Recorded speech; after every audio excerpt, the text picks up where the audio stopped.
All right, just a few questions that some of you had over the 12.6b worksheet on the unit circle. Once again, when you're doing these problems, it is assumed that you would have a completed unit circle in front of you, okay?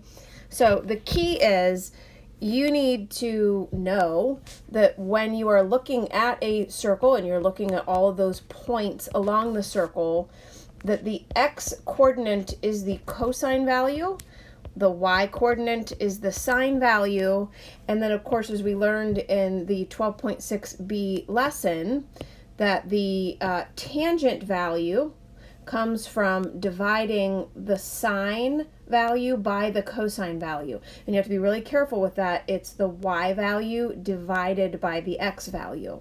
Okay. Now, if you had a completed unit circle in front of you, you also would have, in addition to the coordinates for each point, you would have those sine values kind of already filled in there. Okay. So let's see if we can answer just a few of these questions that you guys had here. We're going to start with number 6. Okay, number 6 is wanting us to come up with the sine, cosine, tangent, cosecant, secant, and cotangent values for a 495 degree angle. Okay, so right off the bat, if you were to look at a unit circle, you would notice that you do not see 495 degrees in the circle. Okay, so what we're going to do though is the assumption is that all of these angles that you are given are coterminal angles with one of these 16 angles that are actually on the circle. Okay, so like 495 degrees. Our circle only goes to 360. Okay, we know 495 means we're cycling all the way around and then we're going like another loop around. And so what we would need to do to start this problem is we would need to take 495, subtract, not 180, subtract 360 from 495 so that we have some sense of where are we landing on the unit circle. Okay, so we are actually talking about a 135 degree angle. Okay, that's what we're looking at. So keep in mind, you have to be careful. I want you to look at how I'm going to write this here, because these are in the order sine, cosine, tangent, but when you fill them in, remember that the sine is the y and the cosine is the x, okay? So when I'm getting sine at 135, and I'm going to scroll here so we can find this on the circle, I'm going to go to 135 degrees. That brings me to here, okay? Here's my point right here, but the sine value we know is the y coordinate. So I see that as the square root of 2 over 2. So when I write this down for sine, I'm going to fill in square root of 2 over 2. Okay. Now while I'm at it, I'm going to kind of color code this a little bit. I'm doing sine right now, so I'm going to come on down here and I'm going to kind of link that together with the reciprocal trig function to sine. Okay, now here's a place where some of you are making the mistake that you are flipping square root of 2 over 2, and you're doing the right thing by doing the reciprocal, but if in flipping it you put the radical in the denominator, do not write 2 divided by the square root of 2 on the line. Okay, don't write that, because we don't want to leave a radical in the denominator. We need to get rid of that radical by multiplying it times itself. Okay, so that's going to make that just a 2 in the denominator. And whenever you multiply the denominator by, you have to multiply the numerator also by square root of 2. And when I'm left with this, I see, oh, well, here's 2 2's, both not underneath square root symbols. So I'm going to cancel those, and that leaves me with the square root of 2, basically over 1, and I don't have to show the denominator of 1, for cosecant of theta. Okay, follow how I did that? So then let's go back. Keep in mind again, we're going to 135 on the circle, but now I'm going to do cosine, which is the x coordinate. So I'm going to come back to the unit circle. I'm going to go to 135, but the x coordinate is negative square root of 2 over 2. Okay, so when I write this down, I'm going to write down negative square root of 2 over 2 for cosine. Okay, I'm going to switch colors here, but I know that the reciprocal trig function to cosine is secant. Okay, well, if I take negative square root of 2 and negative square root of 2 over 2 and I flip it, I'm basically going to have this same situation, only my answer is just going to be negative. So I'm not going to work all that out again because I've basically already done that, but I know this would end up being negative square root of 2. Okay, lastly, we're going to find tangent at 135. So let's go back to the circle here. At 135, I see that tangent has a value of negative 1. So I'm going to go ahead and write down negative 1 on the blank for tangent. But then, and this one's easy to remember, but the reciprocal trig function to tangent is cotangent. So I want you to think about how negative 1 would look as a fraction. Just put it over 1.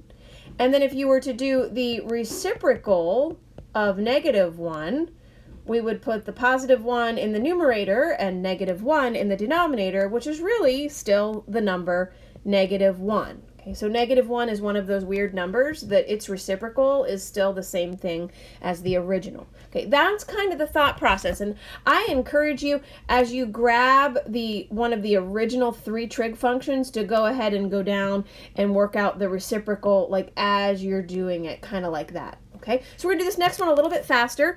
Same thing, you can see that we're starting out with 1,260 as our initial angle.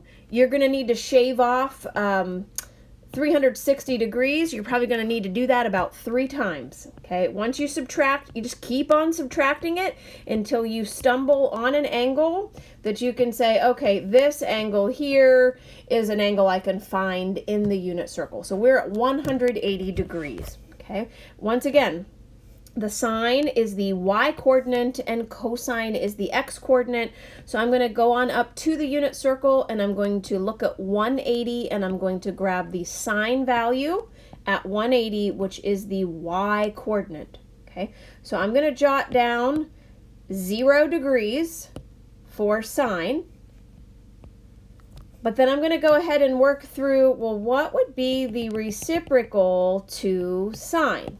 Okay, well, let's think about how 0 would look as a fraction. That would be 0 over 1. So if we were to do the reciprocal, that would be 1 over 0.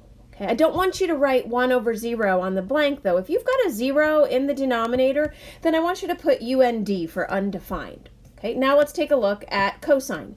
We're going to go to 180 degrees again, but this time, since it's cosine, we're going to grab the x coordinate. Okay, so here we go, 180.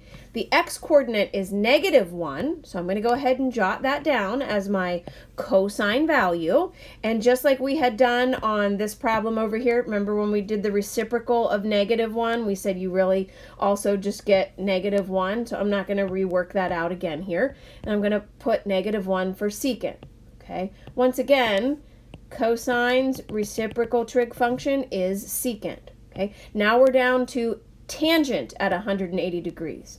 Okay, tangent at 180 degrees is 0.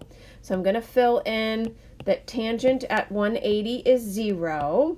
Again, we know the reciprocal trig function to tangent is cotangent. And I think we also talked through right up here that when you do the reciprocal of 0, you end up getting undefined as your answer. Okay.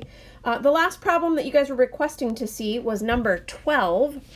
Number 12, instead of asking you for all 6 trig functions, it's just asking you for one, cosecant.